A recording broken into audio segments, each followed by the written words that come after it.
Frères et sœurs, je voudrais surtout regarder les deux premières lectures. Et les paroles du prophète Isaïe et du psalmiste ont un sens très fort quand on les met dans la bouche du Christ.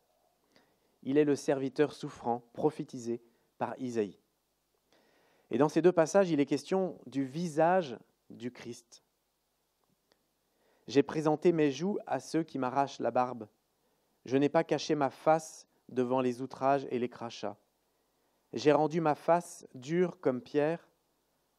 Je sais que je ne serai pas confondu.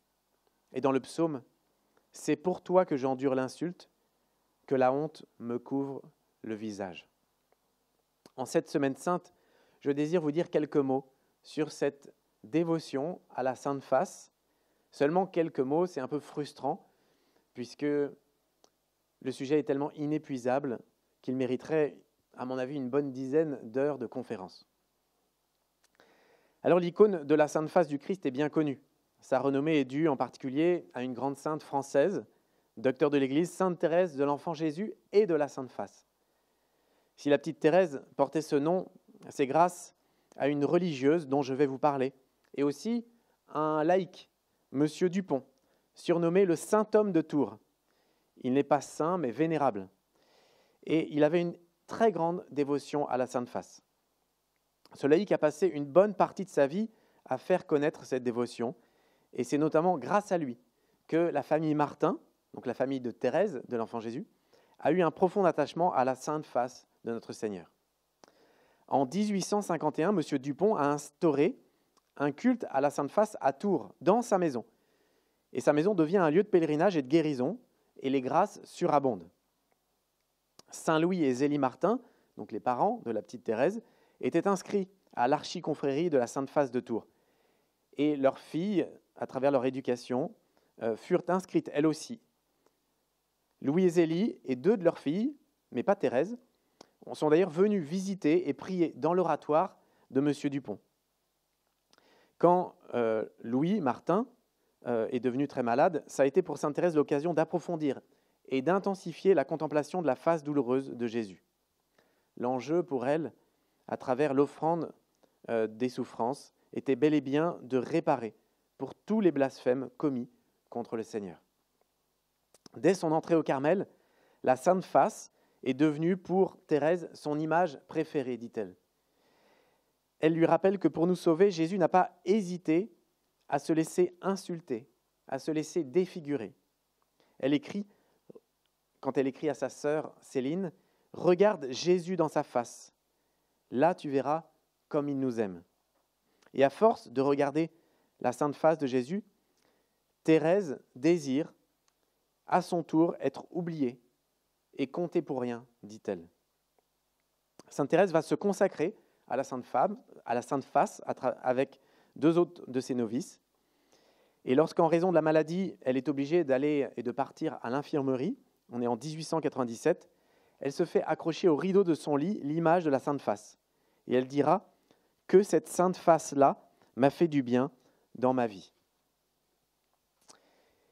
Il est intéressant de connaître le rôle joué par une humble carmélite, une autre carmélite, à qui notre Seigneur avait demandé de faire connaître cette dévotion.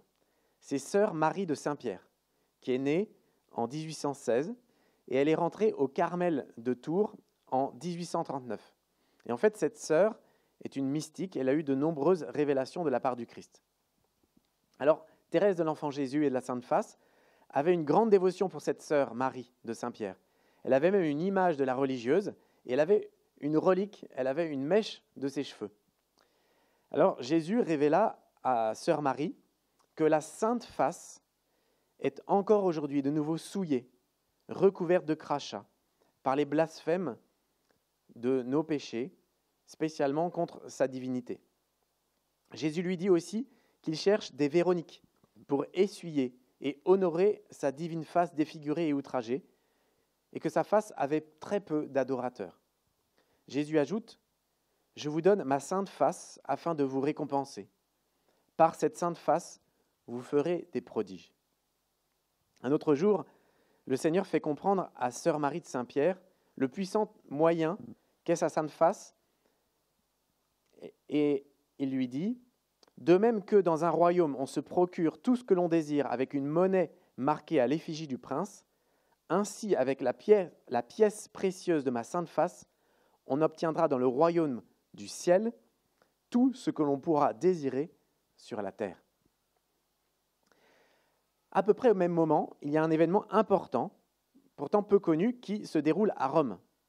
C'est en 1849. Nous sommes dans la basilique Saint-Pierre de Rome et un prodige confirmé par les journalistes et confirmé par le pape Léon XIII se produit. Nous sommes le samedi 6 janvier 1849. Les chanoines de la basilique du Vatican, ainsi qu'une foule de fidèles nombreuses, sont à genoux et prient devant le voile solennellement exposé de Sainte Véronique. Ce voile qui avait 2000 ans. Ce voile que Véronique avait mis sur le visage du Christ pendant le chemin de croix. C'est l'événement dont nous faisons mémoire à la 6e station du chemin de croix. Et tous ceux qui étaient présents devant ce voile, donc cette relique de Véronique, durent soudain constater et observer que l'image du visage du Christ, qui en 2000 ans s'était largement estompée, eh bien d'un coup, le visage vivant de notre Seigneur Jésus-Christ devenait de plus en plus net et se reformait à la vue de tous. C'était bien le visage de l'homme des douleurs, décrit par Isaïe, non pas dans l'apaisement de la mort, comme il apparaît sur le linceul, mais saisi, comme par un instantané, pendant le chemin de croix. Isaïe disait « La multitude avait été consternée en le voyant, car il était si défiguré qu'il ne ressemblait plus à un homme. Il n'avait plus l'apparence d'un fils d'homme. » Et de ce prodige miraculeux, il y a 2 reproductions de la Véronique, la véritable image, qui était vénérée donc à Saint-Pierre de Rome, qui sont envoyées à Tours. L'une est exposée dans le salon de M. Dupont, donc le saint homme de Tours, et l'autre est envoyée au Carmel de Tours pour Sœur Marie de Saint-Pierre. Et pendant la Semaine Sainte de 1851, donc vous voyez 2 ans après le miracle, le prodige de Rome, eh bien les guérisons commencent dans le salon de M. Dupont. Et il y a des guérisons nombreuses, et certains jours, il y a 300 personnes qui passent dans le salon de M. Dupont et qui prient, et qui terminent leur pèlerinage en allant, pour beaucoup, se confesser et demander la communion. Et alors, son salon, qui est encore aujourd'hui un lieu de pèlerinage, qui est l'oratoire de la Sainte Face à Tours, eh bien, devient à l'époque le lieu de pèlerinage le plus fréquenté en France après Ars.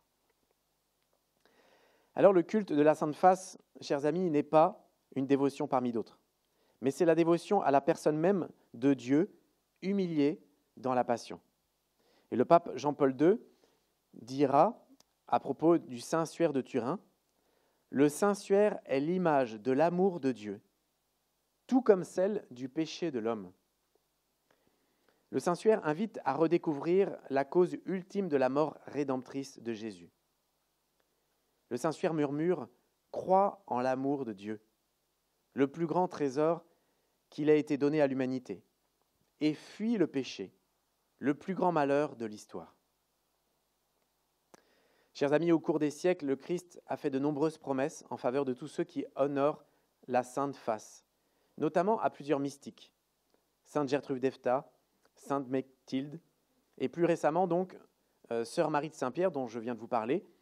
Et enfin, je finis avec elle, la plus récente, la bienheureuse Maria Pierina de Micheli, réputée pour avoir été l'apôtre de la Sainte Face et qui est morte à Rome en 1945. Le Christ lui a dit un jour « Je voudrais que ma face, qui reflète les souffrances et l'amour de mon cœur, soit plus honorée. Qui me contemple me console. » J'avais mis cette phrase sur mon image d'ordination diaconale. Il m'en reste d'ailleurs, si vous en voulez, n'hésitez pas à demander. Une autre fois, Jésus dit à la bienheureuse Maria Pierina, « Toutes les fois que l'on contemplera ma face, je répandrai l'amour dans les cœurs. Et par cette contemplation, on obtiendra le salut de beaucoup d'âmes. En contemplant mon visage, les âmes participeront à mes souffrances et sentiront le besoin d'aimer et de réparer. »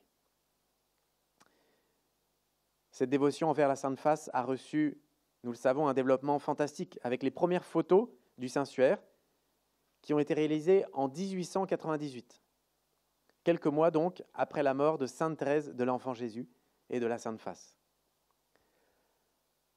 En cette semaine sainte, où nous faisons mémoire de la mort du Christ, je vous invite à contempler le visage souffrant du Christ, en réparation de nos péchés, et pour consoler davantage notre Sauveur.